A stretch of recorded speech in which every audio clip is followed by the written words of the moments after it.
Assalamualaikum warahmatullahi wabarakatuh. Alhamdulillah, alhamdulillahirabbil alamin. Assalatu wassalamu ala asrofil anbiya'i wal mursalin wa ala alihi wa sahbihi ajmain. Amma ba'du.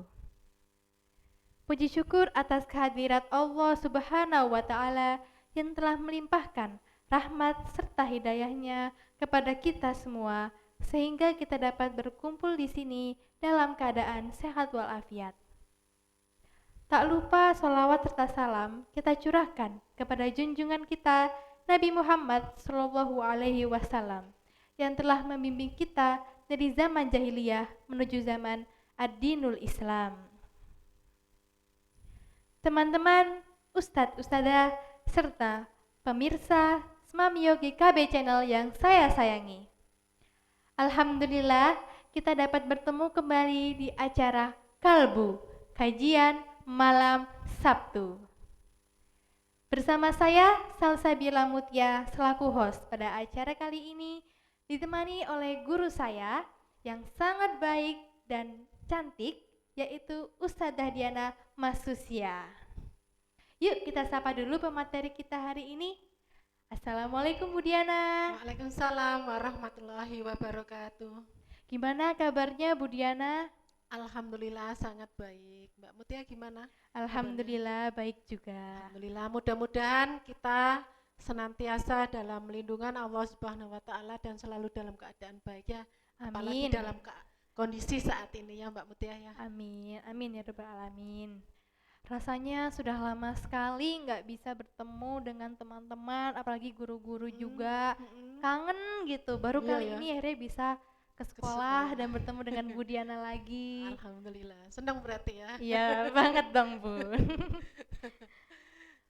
Sudah dari kapan ya Bu terakhir kali ketemu tuh kelas 10? Kelas 10, Iya, ya. kelas 10. Kelas 10 akhir, semester akhir ya. Iya, semester akhir. 1-2 bulan mau kenaikan ya. Iya. Sampai sekarang ini. Ya. Berarti hampir 8-9 bulan ya. Wah, sudah lama sekali ya Bu, padahal masih banyak yang pingin dilakuin sama teman-teman sekelas, sama Bu Diana juga, apalagi Bu Diana juga jadi wali kelas saya waktu SD ya Bu. Oh iya ta? Loh, masa Bu Diana lupa ya Allah Bu? Saking banyak muridnya, enggak lupa lah. Dulu kalau saya ingat Bu Diana, Mbak Mutia itu muridnya Bu Diana SD kelas 2 ya? Iya, Kelas 2D ya. Oh ya, alhamdulillah sekarang ketemu lagi ya. Alhamdulillah. Cuman SMP-nya yang enggak ketemu ini ya. Oh iya, Nah, SMP SD nggak ketemu. jadi muridnya Bu Diana, SMP enggak, SMA baru ketemu lagi. Alhamdulillah reoni berarti hari ini. Dan jadi wali kelas saya Jadi wali lagi. kelas lagi ya di kelas 10 ya. Bu Diana Oke. ini udah jadi wali kelas yang paling favorit buat saya. Aduh. Terus juga Bu Diana tuh udah berprestasi, udah paling baik dan pengertian banget sama murid-muridnya. Amin, amin. Semoga prestasinya terus bertambah terus ya Bu. Itu juga karena murid-muridnya. Ya, murid-muridnya Iya, hebat-hebat semua. iya. Top Marco top. Guru hebat itu pasti ada murid yang hebat. Wah, luar biasa. Murid yang hebat Pasti ada guru yang hebat. Oke Bu Diana, pada kalbu kali ini kira-kira tema yang akan kita bawa itu apa sih Bu? Insya Allah tema kalbu kali ini kita akan membahas tentang remaja modern ya. Remaja modern. Nah, Mendengar kata remajanya sendiri aja sudah terbayangkan Bu kayak ya. pelajar seusia saya dengan teman-teman atau mungkin pemirsa ada yang dari SMP, dari yang SMP sampai SMA gitu kan Bu. Sedangkan dari kata modernnya sendiri itu sudah terbayang berbagai macam hal canggih dan baru yang sangat bermanfaat untuk kehidupan kita sehari-hari, apalagi pada masyarakat sekarang. Tadi bahas remaja tadi kok Bu Diana tidak disebutkan Mbak ya? Waduh, Berarti tidak gimana termasuk ya ya? Bu? Mungkin jiwa remajanya Bu. Oh mungkin Jangan jiwanya sampai ya. hilang, harus terus berkobar. Jiwanya yang masih remaja Oh ya. jelas dong Bu. Tidak terasa Bu Diana muridnya sudah ada yang segini. Ya Allah, Bu. Nah kembali lagi ya Bu tadi, sesuatu yang canggih dan baru. Nah dari canggih-canggih ini kan kita pasti sudah tahu kan kayak masa kita sekarang ini harus lewat jarak jauh, tidak bisa bertatap muka karena adanya pandemi. Otomatis kita harus mencari solusi bagaimana belajar yang nyaman dan efektif juga secara jarak jauh. Nah, oleh karena itu sekolah mengadakan yang namanya belajar online atau secara daring.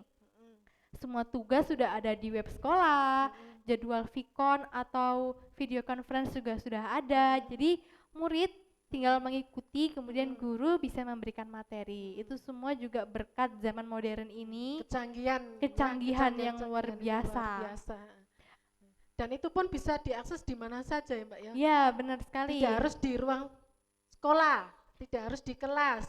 Bisa di mana-mana. Di mana-mana. Nah, itu mungkin salah satu manfaat atau salah satu kemudahan di zaman modern ini ya Mbak. Ya, apalagi kalau yang namanya udah ada HP dengan laptop itu makin terbantu lagi. Kalau dulu kan mungkin telepon itu harus ada teleponnya sendiri kan, jadi harus pesawat pergi kemana. Teleponnya ya, iya, nggak bisa dibawa kemana-mana. Iya, masa di kabelnya panjang sekali gimana? Ya, nah, sekarang lebih canggih lagi dengan adanya handphone. Jadi langsung buka, belajar udah. pun bisa lewat handphone ya. Kalau materi yang disampaikan guru itu kok terasa kurang atau masih belum mengerti, nah itu bisa dicari sendiri lewat handphone ya, dengan cara searching apa? Searching di Google, searching materi atau mungkin e-book juga ada. Itu banyak sekali informasi yang bisa didapat dari situ. Nah, di sisi lain selain dari segi belajar, handphone sendiri atau mungkin laptop juga itu juga bisa membantu mungkin para pelajar atau remaja yang habis capek belajar kemudian jenuh, mungkin bisa bermain game untuk hiburan ya, untuk hiburan, nah, menghilangkan kepenatan ya, atau mungkin pas lagi capek pingin santai mungkin bisa nonton film dan lain-lainnya. Nah, itu kan salah satu manfaat juga, dan yang pasti harus tetap tahu waktu juga dan kewajiban. Nah, harus bisa memilih dan memilah. Nah, ya, memilih apa dan yang memilah. ada di HP itu harus bisa memanfaatkan. Ya. Mana yang baik, mana yang buruk. Nah, kemudian dari segi handphone dan laptop itu ada juga berbagai macam hal lain yang bisa dibilang sangat membantu dalam pekerjaan di rumah.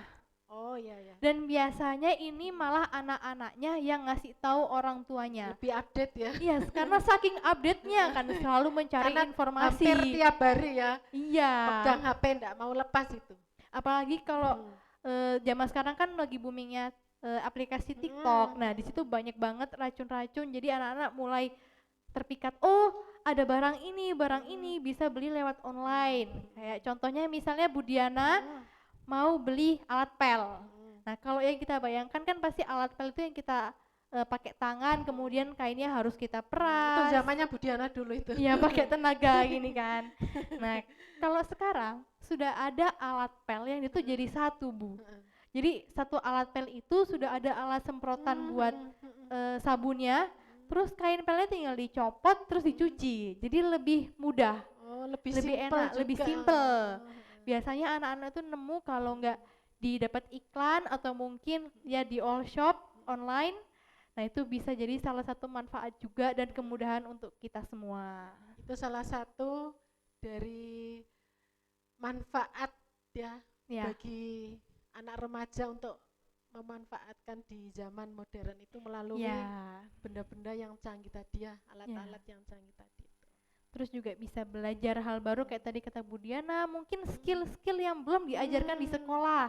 Kayak misalnya ada yang suka ngedit, belajar editing, bisa editing video atau mungkin bikin animasi atau mungkin yang mereka suka menulis. Kan sekarang banyak sekali forum-forum atau aplikasi untuk menulis online kemudian di-share. Jadi bisa mengembangkan bakat mereka juga. Lebih gampang. Oke, Budiana, tadi kita sudah membahas segala sisi positifnya zaman modern. Nah, tapi ada yang perlu kita ketahui, setiap hal itu pasti ada sisi positif dan negatifnya. Nah, yang ditakutkannya adalah ketika sisi negatif itu sendiri terbentuk dari sisi positifnya. Itu kan menakutkan ya, Bu. Otomatis kan kita harus lebih berhati-hati. Contohnya, sisi positif dari adanya HP, kita bisa melepas kepenatan. Misalnya dengan main game untuk hiburan atau Bisa nonton juga film. digunakan untuk belajar tadi ya. Ya, kayak belajar tadi. Nah, tapi yang bisa membentuk menjadi sisi negatif itu adalah ketika kita sudah kecanduan. Nah, itu yang bermasalah. Nah, itu apalagi udah berlebihan banget sampai azan itu nggak didengar, sholatnya Lupa juga sholat, lalai. lupa kewajiban terhadap orang tua. Iya, disuruh Lupa dimintain kewajiban tolong, kita sebagai pelajar kan gitu ya. asik Jangan sendiri seperti sampai itu. lupa belajar, terus nanti tugasnya kelupaan, besok paginya ribet sendiri. Nah, itu Nunggu ditagih sama gurunya. Mbak nah, Mutia. aduh, Bu Diana nyindir gini nih ya. Ayo, siapa yang di sini yang masih kayak gitu? Nggak ada, kalau nggak ada. Kalau di muridnya Bu Diana itu nggak ada. Alhamdulillah nggak ada. Apalagi sekarang kan daring ya, Bu. Iya. Terus ada jangka waktu tugas kan, apalagi yang lebih lama ya. lebih lama. Nanti mikirnya, alah besok masih bisa. Nanti terus deadline hamin 1 jam ngebut udah. Kok tahu kayak pengalaman? Aduh. Iya kok Bu pernah pengalaman tapi Pernah pengalaman, tapi nggak nggak setiap keseringan waktu ya. kok, enggak. Jangan sampai keseringan ya, karena bisa merugikan diri sendiri. Iya. Oke. Nah, terus Bu, kalau tadi kita sudah melihat dari berbagai segi negatifnya, dan mungkin nggak cuma itu ya Bu, ada mungkin hal yang lain. Nah, itu dari yang kita lihat, kita pasti terbentuk suatu pertanyaan. Bagaimana sih caranya agar kita itu bisa memanfaatkan hal-hal modern ini, agar remaja bisa terus mengikuti arus modern ini tanpa terjerumus ke arah negatifnya. Jadi bisa mempertahankan sisi positifnya. Sebagai seorang pelajar. Ya, betul sekali. Agar para remaja itu bisa mempunyai strategi dan prinsip sehingga mereka bisa menjadi a winner and student model. A winner and Student model. Mbak Mutia sudah termasuk itu apa enggak? Gimana ya, Bu? Mudah-mudahan ya. Mudah-mudahan kalau belum, ya. kalau sudah dipertahankan, dan Dipertahankan. ditingkatkan. Amin. Bismillah, Bu. Amin, amin. Pasti ya. Oke, tadi kita sudah bahas tentang a winner and student model. Kira-kira menurut Bu Diana apa aja sih strateginya? Mungkin ada beberapa yang memang harus kita sampaikan, yang harus disampaikan agar teman-teman serta pemirsa, mungkin nggak cuma teman-teman di bangku SMP atau SMA, mungkin juga yang masih berstatus mahasiswa atau bahkan yang lebih sudah mempunyai pekerjaan, agar lebih termotivasi lagi, agar lebih semangat dalam mengejar impian mereka, kemudian apa yang ingin dituju. Oke Mbak Mutia, terima kasih. Sebelum Bu Diana jawab pertanyaan Mbak Mutia, Bu Diana sapa dulu pemirsa setia GKB Channel yang ada di rumah, anak-anakku, Semamio GKB, dan mbak-mbak mas-mas yang ada di luar sana juga ya. Mudah-mudahan kalian semua, kita semua dalam keadaan sehat walafiat, dalam lindungan Allah Subhanahu wa taala, apalagi dalam kondisi sekarang ini ya. Oke. Ngomong-ngomong tadi yang ditanyakan Mbak Mutia, supaya menjadi a winner and student model tadi tidak gampang untuk mendapatkan itu. Gampang-gampang susah. Gampang-gampang susah. Gampangnya bagaimana? Dengan cara kita belajar saja sudah bisa mencapai itu, ya. Dengan cara belajar tidak harus belajar di sekolah, bisa juga di rumah, ya. Kasih tambahan, bisa juga les. Mbak Mutia les juga kan? Iya, les juga. Itu untuk apa, Mbak? Untuk nambah itu juga sih, karena kan guru itu kan pasti ada bermacam-macam, cara pengajaran juga beda, terus sumber materi juga pasti berbeda. Jadi kan selain menambah wawasan dari guru-guru juga, terus juga biar tahu juga kayak yang membedakan, mungkin yang dari sekolah caranya begini, tapi dari guru les ada juga cara alternatif lain. Atau bisa jadi yang dijelaskan guru belum mengerti, ya, terus bisa tanyakan lagi. Ketika belajar di rumah kok bisa, misalkan gitu ya, lebih paham, bisa jadi seperti itu ya. Dan untuk menjadi a winner and student model itu salah satunya tadi, karena sebagai seorang pelajar ya harus belajar. Sudah kewajiban, tidak boleh tidak ya. Karena itu tugas seorang pelajar dan tidak boleh ditinggalkan. Kalaupun ada kegiatan yang lain, itu cuman selingan, sampingan. Kalau disuruh orang tua, misalkan itu cuma membantu saja ya, bukan kewajiban. Untuk meringankan beban. Ya. Nah, selain belajar, anak-anak untuk mendapatkan gelar winner and student model. Siapa sih yang enggak mau seperti itu ya? Wah, pasti mau semua Pasti dong, mau Bu. kan terkenal di sekolah Ataupun ya. mungkin di sosmed juga Nah, bisa kan, bisa, Bu? bisa. Nah, itu selain belajar itu ada beberapa strategi, ada beberapa cara kalau menurut Bu Diana ya. Itu kalau dilakukan selain belajar itu sendiri insya Allah hasilnya mendekati sempurna, kalaupun tidak maksimal. Iya Bu. Kadang itu kasusnya seperti ini. Jadi tuh sudah belajar mati-matian, kadang itu sampai begadang, udah les ke sana sini, buka buku sana sini, tapi hasilnya masih itu-itu aja, belum mencapai goal yang dia pingin.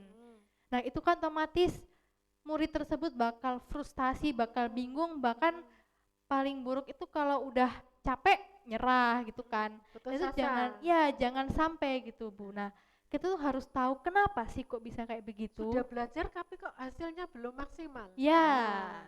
Apa Mbak Mutia ngalami seperti itu? Pernah mengalami Bu. Apa Mbak Mutia juga pernah enggak ikut lomba terus dapat juara gitu? Alhamdulillah pernah. Ada enggak rahasianya sebelum Bu Diana bahas?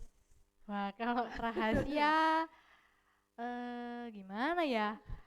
Kalau untuk saya pribadi, mungkin setiap orang kan punya metode yang berbeda. Jadi kalau untuk aku pribadi, yang pertama kalau aku milih lomba itu kalau nggak yang sesuai yang emang sudah aku bakat, jadi kayak misalnya dari kecil aku emang suka ngobrol di depan, jadi ya aku ikut lomba kayak dulu SD pernah ikut storytelling atau mungkin lomba pidato semacam itu. Nah itu harus dilatih terus, jadi harus konsisten. Selain dilatih konsisten terus jangan lupa sebelum apalagi sebelum daftar itu harus tanya orang tua.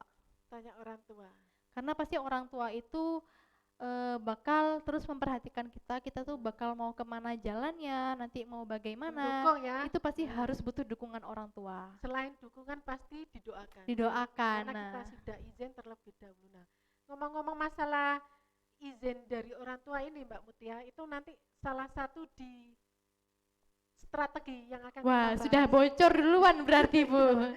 Nggak apa-apa dong Bu, lumayan lah sudah dapat satu hint.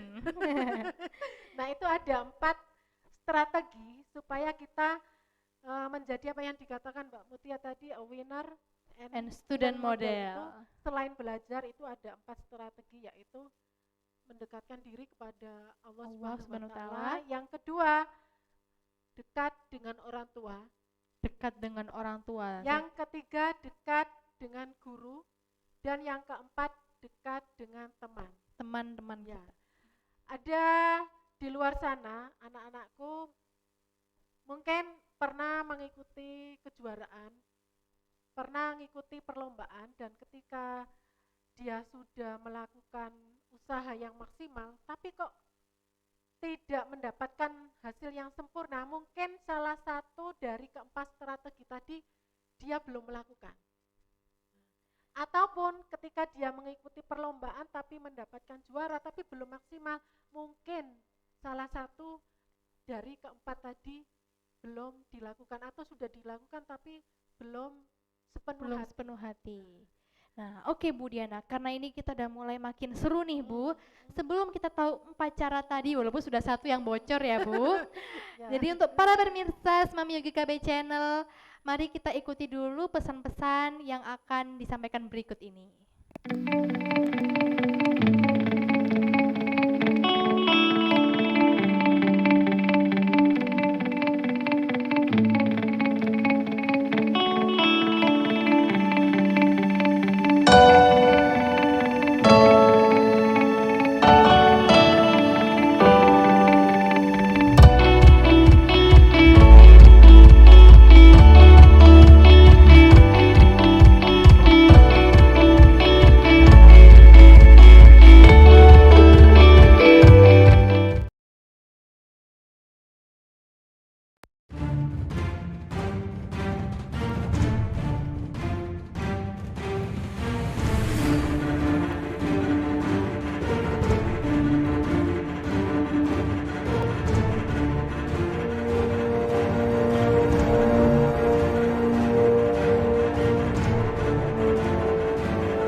Sabtu. Baiklah Bu Diana, tadi kita sudah membahas berbagai macam tentang remaja modern ya Bu, benar-benar bagus sekali dan topik yang sangat wah apalagi untuk teman-teman semuanya. Nah tadi Bu Diana sudah menyebutkan 4 strategi untuk menjadi a winner and student model. Yang pertama adalah dekat kepada Allah Subhanahu wa taala, kemudian dekat kepada orang tua, dekat kepada guru, dan dekat kepada teman-teman. Nah, Bu Diana tadi yang pertama itu adalah dekat kepada Allah Subhanahu wa taala. Yang dimaksud dekat kepada Allah ini bagaimana ya, Bu? Dekat kepada Allah Subhanahu wa taala kalau ada hubungannya dengan anak-anak remaja, anak-anak pelajar yang ingin mendapatkan gelar winner And student model. Itu adalah meskipun kita sudah belajar, tapi kalau kita belum dekat kepada Allah, belum berdoa kepada Allah itu sama saja hasilnya. Masih ya begitu-begitu saja. Kalaupun nanti ada hasilnya tidak sesuai dengan apa yang kita inginkan, itu kita pasti kecewa. Kecewa sekali. Putus asa. Ya. Apalagi kalau sampai menyerah, wah jangan sampai. Tapi kalau kita sudah dekat kepada Allah, itu otomatis kegagalan, misalkan sampai terjadi kegagalan, itu kita pasti akan bangkit lagi. Akan bangkit terus, tidak mau menyerah. Akan berusaha lagi semaksimal mungkin, akan terus termotivasi gimana sih caranya lebih baik lagi, gimana sih caranya untuk mendapatkan apa yang sesuai yang kita inginkan. Nah, dekat kepada Allah itu salah satunya adalah kita harus selalu menjalankan apa yang diperintahkan oleh Allah. Apa yang diajarkan oleh Rasulullah SAW. Ya. Sunnah-sunnahnya. Sunnah-sunnahnya. Ibadah mardho maupun ibadah ghairu mardhonya. Ya. Karena ada tiga cara itu supaya apa yang kita raih, apa yang kita usahakan itu bisa maksimal. Itu kalau kita sudah berusaha, kita harus berdoa. Selalu berdoa dan meminta kekuatan. Nah, kalau sudah usaha, kita berdoa, setelah itu kita bertawakal kepada Allah. Kita pasrah kepada Allah. Pasrahkan semua yang sudah kita lakukan. Ketika kita sudah pasrah itu otomatis kita dengan sendirinya dekat kepada Allah. Ya, selalu berdoa, selalu menjalankan apa yang diwajibkan kepada kita. Apalagi kalau kita menjalankan sesuatu yang sunnah. Kayak sholat duha, puasa Senin Kamis, tahajud. Itu juga akan membantu apa yang menjadi cita-cita kita, apa yang menjadi prioritas kita. Apalagi tahajud di sepertiga malam ya Bu, itu waktu yang paling mustajabah. Pernah enggak Mbak Mutia mengalami seperti itu ketika mengikuti perlombaan atau mau ada ujian, terus sudah belajar, terus supaya mendapatkan hasil yang maksimal itu Mbak Mutia mendekatkan diri kepada Allah itu dengan cara bertahajud misalkan, pernah enggak seperti itu? Pernah, dan walaupun masih sering bolong-bolong tapi tetap berusaha untuk meningkatkan lagi, apalagi biasanya habis sholat tahajud kemudian kan ngaji, kemudian sholat subuh. Habis sholat subuh itu biasanya belajar. Kalau enggak habis sholat tahajud belajar dulu, habis sholat subuh ngaji. Gitu ya. Ya jadi biar langsung. Jadi kan karena apalagi ayah saya sendiri juga ngasih tahu kalau mau belajar itu jangan malam-malam begadangan. Jadi sebelum subuh bangun itu belajar. Habis sholat tahajud itu belajar, itu otak masih fresh. Jadi ilmu itu langsung masuk dan langsung nangkep. Apalagi udaranya itu masih segar jam segitu ya. Nah, itu salah satunya ya. Iya. Dan hasilnya bagaimana? Alhamdulillah lancar jaya. Kalau sudah lancar jaya, hasilnya pasti memuaskan ya. Ya, alhamdulillah memuaskan. Cara menyampaikannya sampai senyum-senyum. Gak apa-apa Bu, biar makin cantik. Oke, yang jelas salah satu strategi atau caranya adalah mendekatkan diri kepada Allah. Kalau kita sudah dekat kepada Allah, apapun yang kita minta itu insya Allah pasti dikasih. Insya Allah pasti dikabulkan. Ya, meskipun tidak hari ini, pasti besok. Suatu saat pasti dikasih lagi. Pasti dikasih karena Allah sendiri juga, Allah Maha tahu ya apa yang terbaik bagi kita ya. Dan insya Allah pasti dapat yang terbaik. kalau Pasti, kita insya Allah.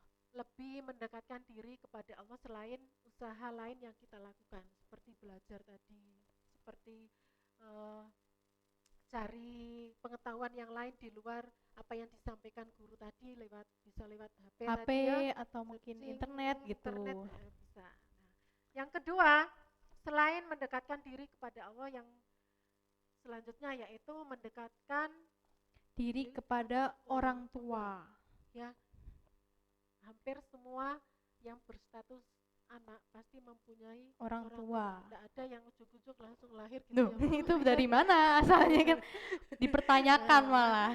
Karena anak yang dekat dengan orang tua pasti akan mendapatkan ridho dari Allah Subhanahu wa taala yang luar biasa. Nah, Kenapa? itu, Bu. Dari setiap doa tulus orang tua yang dipanjatkan itu pasti Allah kabulkan. Ya. Seperti yang biasa dari SD ya, Bu, itu hadis atau ya kalau nggak salah, ridho Allah terletak pada ridho orang tua. Benar sekali, itu Mbak selalu Mutia, diulang-ulang. Ridhollahi fi ridhol Walidain. Ridho Allah itu terletak kepada ridho orang tua. Kalau orang tua sudah meridhoi apa yang kita lakukan, insya Allah Allah juga akan meridhoi. Ya. Tapi yang perlu diingat jangan sampai seperti ini. Kan ada lanjutannya Mbak Mutia ya, ridhawahi fi ridhal walidaini wa suktullahi fi suktil walidaini ya. Jangan sampai orang tua itu murka terhadap kita, karena itu pasti akan mengundang kemurkaan Allah kepada kita. Yang penting kita harus mendapatkan ridho kedua orang tua dulu ya. Seperti yang Mbak Mutia tadi katakan ya, ridhawahi fi ridhal walidaini harus kita dapatkan ya. Pengertian dari hadis tersebut Mbak Mutia, itu Rasulullah menjelaskan bahwa ridho Allah itu tergantung pada ridho orang tua. Nah, sama halnya dengan mencari ridho Allah juga merupakan suatu kewajiban. Ya, kita mendapatkan ridho kedua orang tua juga itu merupakan kewajiban. Tidak bisa tidak, ya. Karena ketika kita mempunyai suatu keinginan, kita sudah berusaha semaksimal mungkin, tapi ketika orang tua itu tidak ridho dengan kita, itu tidak akan berhasil. Sama saja. Terutama untuk kakak-kakak kita yang kelas 12 nanti mau ke kuliah kemana, ambil jurusan apa, kita boleh memilih apapun yang kita mau gitu ya, apapun yang kita suka, dan itu memang seharusnya kan begitu, mengikuti apa yang kita bisa, apa yang kita inginkan, tapi tetap harus minta tanya orang tua, tanya ke orang tua, ridho orang tua. Harus minta restu orang tua. Boleh nggak kira-kira kesini, apa pendapatnya, kayak begitu. Kalau biasanya kan ada kasusnya yang dia itu sudah pingin sekali masuk ke sini tapi orang tuanya tidak mengizinkan. Nah itu kalau kita masih ingin bersikeras, maka kalau untuk saya pribadi biasanya karena saya sukanya kan menggambar. Nah orang tua itu pengalaman ini ya? Iya pengalaman, sambil cerita sedikit ya Bu. Orang tua kan menganggapnya menggambar itu cuma hobi, padahal bagi saya menggambar itu bisa untuk yang lain, bahkan bisa menghasilkan uang juga kan, bahkan banyak gitu ya, wah pikiranku uang semua. Nah jadi apa itu biar buat motivasi ya, ya alhamdulillah amin. Nah jadi gimana caranya biar aku itu masih tetap punya kebebasan untuk menggambar selain belajar, karena orang tua tuh benar-benar ingin mantepin belajar. Otomatis cara yang pertama adalah membuktikan. Jadi aku harus ngebuktiin ke orang tua kalau nilaiku tuh bisa bagus. Biar orang tua itu tahu kalau aku tuh bisa serius belajar, bisa serius untuk menggapai apa yang aku inginkan, menggapai cita-citaku. Jadi aku bisa memilih apa yang aku suka. Jadi kayak begitu. Karena kadang orang tua itu ngelarang karena tahu kita itu pasti bisa lalai. Makanya kan kita butuh pembuktian untuk membuktikan ke orang tua sehingga orang tua itu tahu kalau kita tuh bisa berjalan dari diri kita sendiri sehingga orang tua itu bisa ridho. Jadi itu salah satu caraku. Harus membuktikan ya, supaya orang tua meridhoi.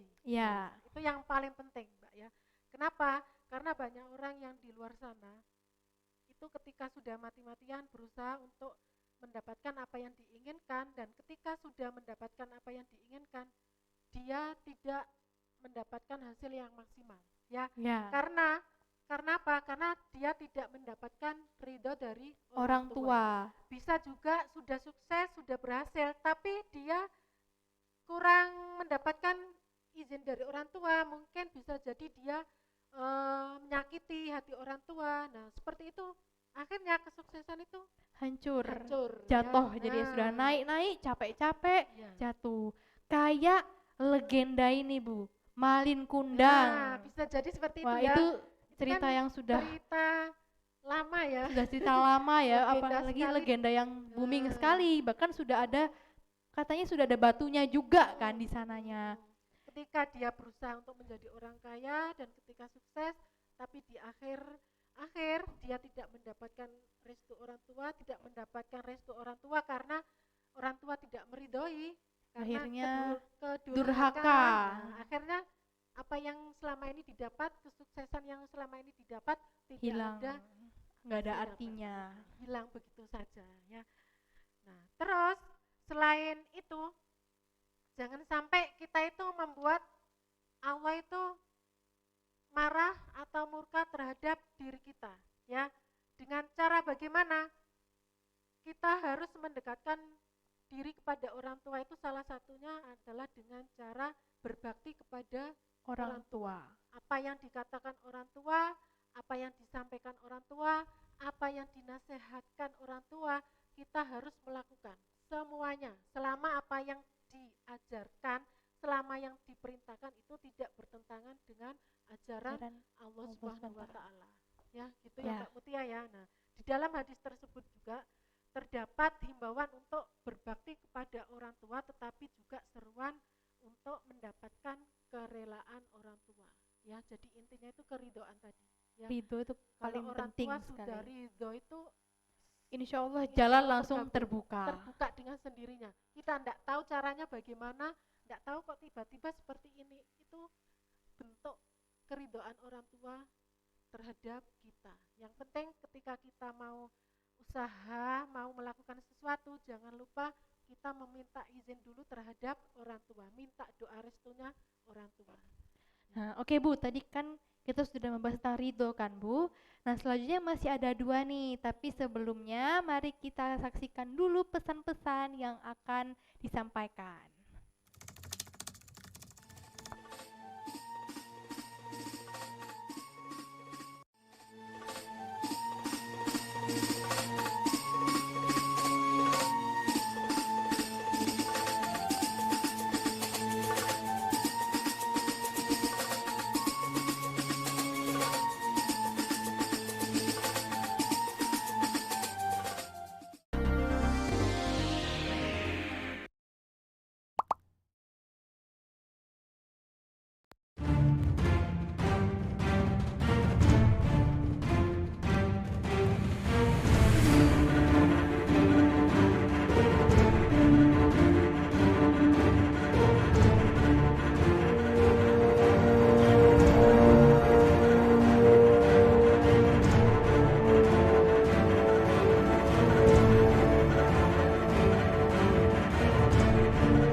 Halo pemirsa Smamyo GKB Channel yang saya sayangi, kembali lagi pada acara Kalbu, kajian malam Sabtu.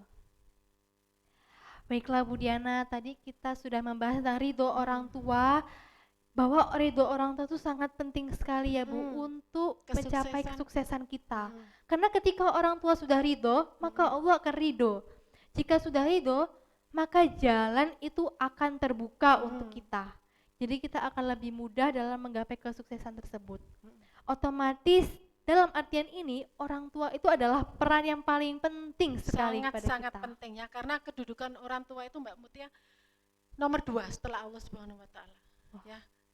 Nomor 2 kedudukannya setelah Allah Subhanahu wa taala, dan Allah tidak akan rela terhadap apa yang kita lakukan kalau belum mendapatkan kerelaan atau keridhaan dari orang tua.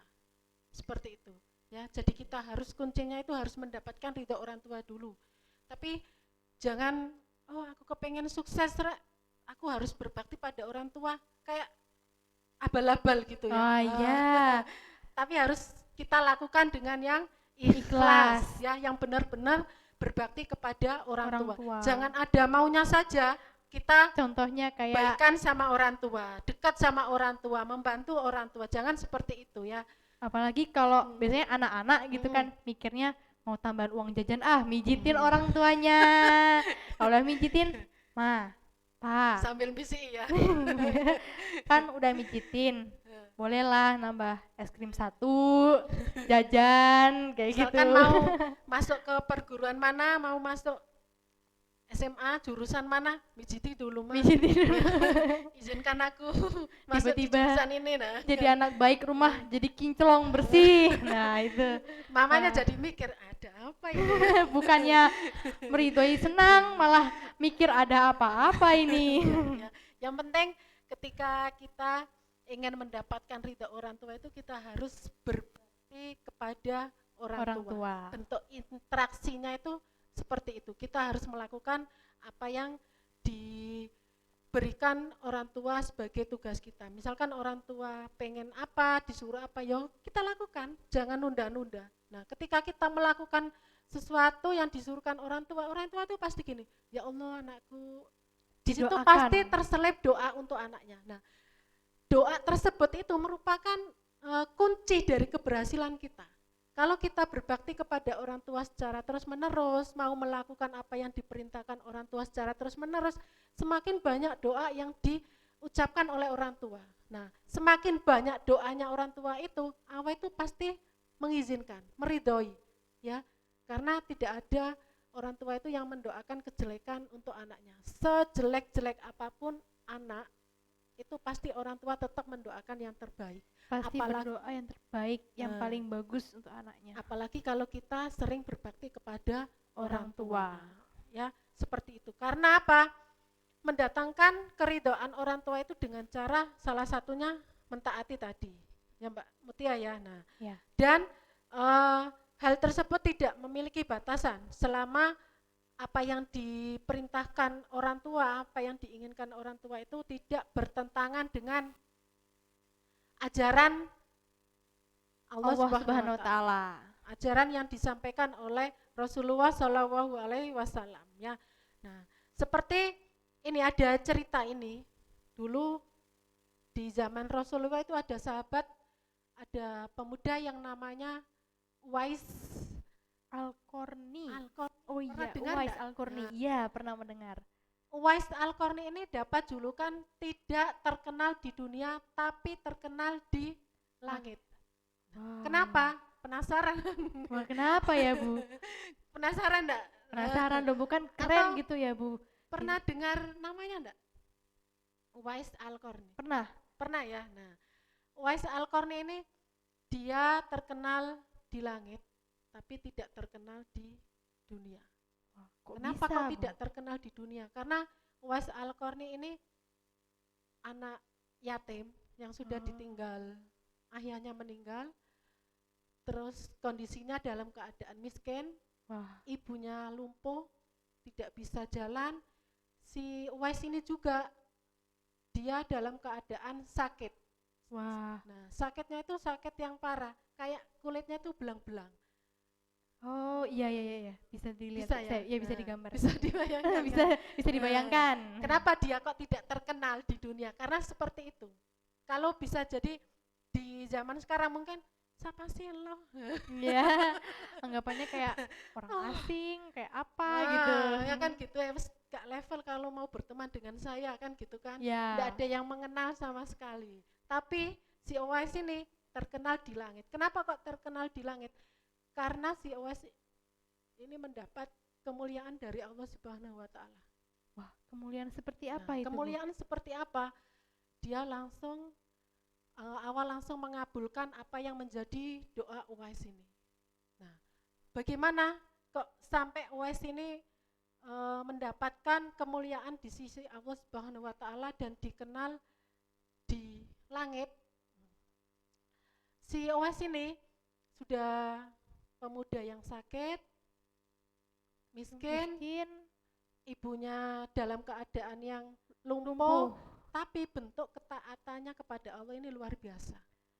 Berarti dari situ doanya Uwais bisa dikabulkan.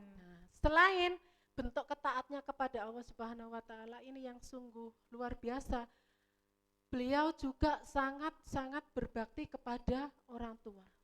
Dia tidak pernah sedetik pun meninggalkan orang tua. Padahal orang tuanya dalam keadaan yang lumpuh berat. Kalau misalkan mungkin ya anak sekarang, aduh males rek, mamaku kok gini, capek aku ngurusi ya. Mager gitu kan, ya. Udah males sudah capek gitu, ngurusi orang tua yang seperti ini, bisa jadi seperti itu. Bisa jadi, tapi semoga saja enggak ya Bu. Sudah ngerawat orang tua, keadaannya sudah miskin, dia sendiri juga sudah berpenyakitan, seperti itu kan otomatis dijauhi orang-orang sekitar.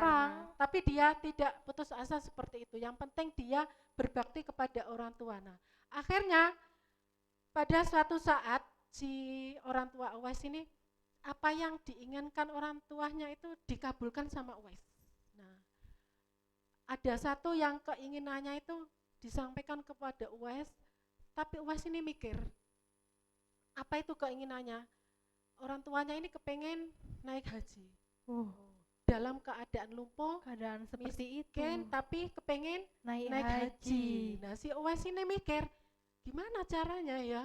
Nah, tapi saya juga harus berbakti kepada orang tua. Akhirnya si Uwais ini memutar otaknya, gimana caranya saya harus memberangkatkan orang tuaku berangkat haji. Nah, dengan cara apapun. Karena itu bentuk pengabdiannya kepada orang tua. Akhirnya si Uwais ini mengumpulkan uang, membeli domba kecil.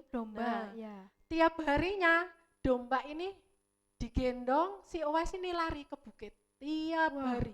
Kuat ya, setiap hari. Luar biasa perjuangannya Bu. Sambil merawat orang tuanya yang sakit, sambil berbakti kepada orang tuanya yang sakit, dia juga merawat kambingnya ini. Nah, tidak terasa setelah beberapa bulan si Uwais ini tidak sadar kalau kambingnya itu tambah besar.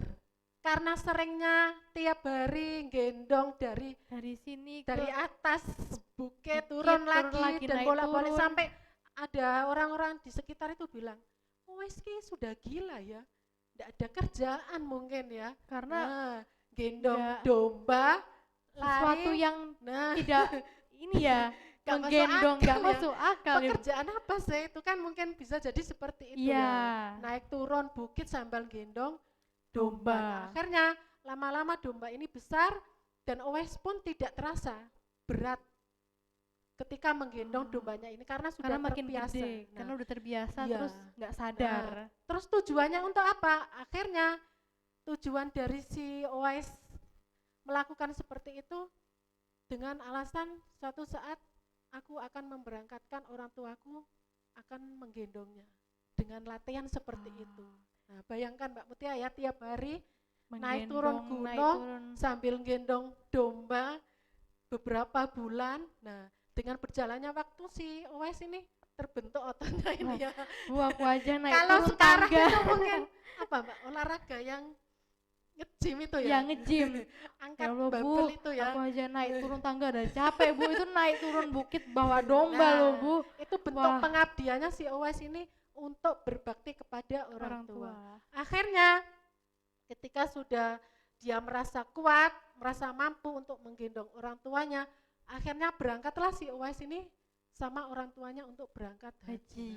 Ketika di Mekah, orang tuanya ini berdoa. Nah, doanya orang tua itu mudah-mudahan dia masuk surga. Ketika itu orang tuanya berdoa, si Uwais ini kok termenung, terharu melihat orang tuanya berdoa kepengen masuk surga. Nah, akhirnya si orang tuanya ini menegur Uwais, Uwais, kenapa kamu tidak gunakan kesempatan ini untuk berdoa? Nah, apa jawaban si Uwais? Ini yang membuat mungkin ya hati kita tercengang ketika ditanya seperti itu, kenapa kamu kok tidak berdoa? Ini kan kesempatannya. Nah, si Uwais ini berkata seperti ini, ibu sudah berdoa memohon kepada Allah untuk masuk surga, itu saya sudah senang. Dan ketika ibu sudah masuk surga, otomatis saya akan diajak oleh ibu. Nah, seperti itu Mbak Mutia, itu yang diminta, keridhaan orang tua. Kalau ibu sudah masuk surga, otomatis ibu juga merelakan meridhoi saya untuk masuk surga. Nah, seperti itu. Seketika itu Allah langsung mengabulkan doa orang tuanya. Nah, Jadi si teringat Uwais ini ibu adalah pemuda yang sudah dijamin masuk surga sama Allah. Dan seketika juga si penyakitnya Uwais ini hilang seketika. Cuman tinggal beberapa yang dijadikan Allah sebagai penanda supaya di hari kemudian sahabat Ali sama Abu Bakar ini bisa mengetahui bahwa pada zaman Nabi Muhammad itu ada sahabat yang seperti ini loh ceritanya, dan itu untuk penanda saja. Nah, itu bentuk pengabdian si Uwais ini terhadap orang tua. Ketika kita sudah berbakti kepada orang tua, maka apapun yang diinginkan orang tua, apapun yang didoakan orang tua untuk kita itu Allah pasti mengijabahi seketika itu. Pasti dikabulkan. Pasti dikabulkan. Nah, sama halnya ketika kita menginginkan sesuatu, misalkan kita sudah belajar mati-matian, nah dari awal kita juga sudah berbakti kepada orang tua, dengan sendirinya orang tua itu pasti mendoakan, mudah-mudahan Allah memberikan ilmu yang bermanfaat untuk anakku, mudah-mudahan Allah memperlancar usaha anakku, seperti itu tiap hari ketika setiap kita berbakti kepada orang tua. Dan di saat itulah, pada saat yang tepat Allah memberikan kesuksesan kepada kita. Karena bentuk atau karena hasil dari kebaktian kita kepada orang tua. Seperti itu Mbak Mutia ya. Luar Sampai biasa merinding. sekali. Sampai teringat mama di rumah. Karena meskipun Bu Diana nih posisinya sebagai orang tua, karena sudah punya anak, tapi statusnya juga masih anak ya. Karena masih punya orang masih tua punya juga. orang tua. Dan anak-anakku perlu diingat, selama orang tua masih ada, kita jadikan orang tua itu sebagai lahan, sebagai ladang pahala bagi kita ya. Meskipun kita masih berstatus sebagai pelajar, salah satunya yaitu berbakti kepada orang tua. Jangan disia-siakan ya. Seperti itu. Baiklah, tadi kita sudah membahas tentang orang tua. Sehabis ini masih ada lagi ya Bu. Tapi sebelumnya untuk pemirsa Mami Yogi KB Channel, mari kita saksikan dulu pesan-pesan yang akan disampaikan berikut ini.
Halo pemirsa Mami Yogi KB Channel, selamat datang kembali di acara Kalbu, kajian malam Sabtu. Oke Bu Diana, tadi pembahasannya benar-benar mengharukan hati, benar-benar sangat menyentuh. Saya juga merinding ini ya mendengar cerita si Uwais ini ya, pemuda yang sangat berbakti kepada orang tuanya. Nah, tadi kita sudah yang membahas yang pertama adalah dekat kepada Allah Subhanahu wa taala, kemudian dekat kepada orang tua. Nah, selanjutnya pasti masih ada lagi dong, Bu. Ya, Nah, apa kan ya, enggak Bu? cukup itu saja Mbak ya. Wah, jelas Nah, dong, Bu. harus banyak-banyak cara, banyak-banyak strategi supaya kita bisa menjadi orang yang sukses Sukses. ya, supaya kita bisa menjadi remaja yang apa tadi Mbak? A A winner winner and and student student model. model. Seperti itu ya. Selain kita mendekatkan diri kepada Allah Subhanahu wa taala dan mendekatkan diri dengan orang tua dengan cara berbakti apa yang sudah diperintahkan orang tua tadi, yang selanjutnya yaitu kita harus dekat terhadap guru. Mbak Mutia punya guru enggak? Jelas ya. Masa tidak punya, Bu, karena setiap orang yang menuntut ilmu itu pasti butuh Pasti, guru. pasti setiap pelajar itu punya guru. Dan guru itu tidak harus didapat di bangku sekolah, ya. Ya. Setiap apa yang kita dapatkan, sesuatu yang baru, meskipun itu dari orang yang tidak bergelar sebagai guru, itu adalah ilmu. Dan ilmu itu pasti diajarkan oleh seorang guru. Dan guru itu harus kita dekati. Ya, untuk mendapatkan ilmu itu untuk kita mendapatkan harus ilmu itu diri pada guru. Nah, supaya apa yang kita dapatkan juga bermanfaat. Untuk dekat dengan guru ini, Mbak Mutia sangat penting. Kenapa? Karena guru itu posisinya, kalau orang tua tadi kan posisi kedua setelah Allah Subhanahu wa taala, ya. Nah, guru ini sebagai orang tua kedua bagi kita, ya. Kita misalkan di sekolah belajar, kalau ada apa-apa terjadi dengan kita, tidak mungkin kita mencari orang tua dulu. Pasti mencarinya guru. Di mana ya Bu Diana, di mana ya Pak Duanda, di mana Pak Sis, pasti gitu ya. Pasti mencari dulu. Mencari guru dulu, karena itu posisi guru itu sebagai orang tua kedua kita. Nah, ini sangat penting sekali kenapa kita harus mendekatkan diri kepada guru. Selain kita harus mendapatkan ridho orang tua, kita juga harus mendapatkan ridho dari guru. Karena tidak banyak ketika kita belajar, kita pintar, cerdas, ketika berangkat dari rumah kita sudah izin sama orang tua, sudah pamit sama orang tua, otomatis orang tua meridhoi. Tapi ketika di sekolahan kita kok membuat jengkel guru, sikapnya kurang tidak baik, itu bisa jadi guru itu apa ya, kayak sakit hati gitu Mbak Mutia. Kayak ada perasaan kesel gimana? Ada perasaan gitu kan? kesel seperti sakit. itu. Nah, sakit seperti itu. Nah, ketika sakit itu barangkali muncul kata-kata yang tidak baik. Nah, ketika tidak inginkan. Tidak baiknya kata-kata dari guru itu bisa jadi imbasnya ke muridnya lagi. Nah, jadi apa yang disampaikan ke guru, materi yang disampaikan guru ke muridnya tadi tidak bermanfaat. Ini seperti apa yang disampaikan oleh sahabat Rasulullah yaitu Ali bin Abi Thalib, bahwa siapa yang mengajarkanku satu huruf saja, maka aku rela menjadi hamba sahaya baginya. Hamba sahaya itu kan kalau bahasa kita itu, mohon maaf, budak. Membantu apa yang diinginkan sama guru tersebut harus saya penuhi. Nah, seperti itu. Seperti kewajiban kita. Menghambakan dirinya itu kepada seorang guru. Saking mulianya seorang guru. Nah, sehingga kayak dulu para tabi'in, para sahabat, kayak Imam Syafi'i juga ilmunya sangat bermanfaat sampai menjadi ulama besar. Itu salah satunya beliau adalah sangat memuliakan seorang guru. Nah, seperti itu. Sampai ilmunya itu mengalir terus, sampai ilmunya itu bermanfaat terus gara-gara seorang guru. Nah, ini Imam Syafi'i ini pernah dia itu mencium tangan seorang tua yang dianggap orang lain itu, dia itu siapa? Kok kamu cium? Padahal kan banyak ulama besar yang patut kita cium tangannya. Nah, akhirnya si Imam Syafi'i ini menceritakan, apapun yang beliau ajarkan kepada saya, seremeh apapun, kalau itu baru bagi saya, ilmu bagi saya anggap dia adalah guru saya. Padahal ketika orang tua tersebut itu mengajarkan hal yang sepele, ketika mengamati ada anjing gitu ya, nah Imam Syafi'i itu bertanya, gimana caranya mengetahui kalau anjing itu sudah balik? Duh, Kan wah, hal yang remeh ya, ya nggak hal yang terpikir remeh oleh ya. kita. Nah, akhirnya si orang tua ini mengajarkan kalau kamu pengen mengetahui anjing itu balik, kalau dia kencing mengangkat kakinya. Nah, bagi Imam Syafi'i itu sesuatu yang baru, sesuatu ilmu yang baru yang sebelumnya tidak diketahuinya. Yang Nah, belum pernah yang ditahu. belum dia ketahui dari gurunya. Nah, akhirnya dia dapatkan dari orang lain. Nah, dari hal yang diajarkan, dari hal yang diberitahukan yang sekiranya dianggap remeh itu, Imam Syafi'i ini menganggap bahwa orang tua tersebut adalah guru. Gurunya. Sampai Wah, dia ketemu di jalan pun dia mencium tangannya, ya. ya. Itu Mbak Mutia ya, dari 4 strategi tadi supaya kita menjadi a winner and student model tadi adalah mendekatkan diri kepada Allah, dekat kepada orang tua, dekat kepada guru, dan yang terakhir adalah dekat kepada teman. Nah, dekat kepada teman ini bagaimana?